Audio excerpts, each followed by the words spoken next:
It's usually the first question people think about when they consider starting their own business. What type of business should you start? This is a bit of a minefield and requires a great deal of thought. Should you open a shop or provide a service to people? Should you manufacture something? Should you set up an online business or do something in sales or marketing? What about software development or even financial services? The list goes on. So where do you begin? The first place to start is to think about what you want from your business. Do you want to work entirely from home?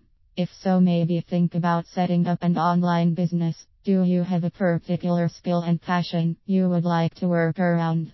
For example, are you a qualified hairdresser and would like to own your own salon, or to allow for more flexibility, you could be a mobile hairdresser? Do you particularly want a huge company with lots of staff, or is it a small local business you'd prefer? There are many options. Think about how difficult that particular type of business might be to set up.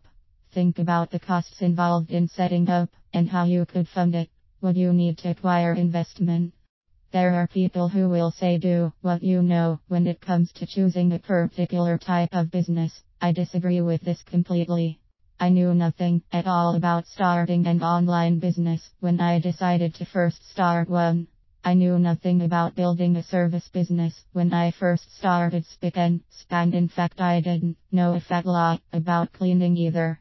I knew nothing about owning or building a national corporation when I decided to start my personal injury claims company. What does matter is that you love what you do. Otherwise you'll just quit when the going gets tough, and it will. Here's what to do first. Right now if possible, or as soon as you can. Get a pen and paper and draw 3 columns labeled yes, no, and maybe.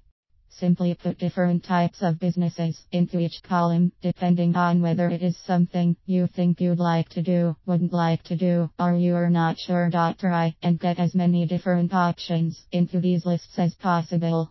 Leave the list for the night, and tomorrow get it back out, look at it again, and see if there's any other types of business you hadn't thought of at the time that you can put on the list. Then write a new list of just the yes and maybe business types. Look at that list and see what stands out as something you'd like to do. Over a couple of days, keep narrowing down the list to the things you are most attracted to doing. The reason you need to do it over a few days is because with fresh eyes on a new day, you may find that something that you first thought you might like to do now actually isn't as appealing. So you can cross that off the list. After a few days, you should have a short list. Then it's time to do a bit of research on the ins and outs of setting up and running that type of business. Spend a couple of days looking into what you need to do to set those businesses up, costs, etc., and whether it is a business that will fit around your children, or whether there are any obstacles you may face. Hopefully by the end of this, which should have taken no more than a week altogether, you will have one type of business that stands out.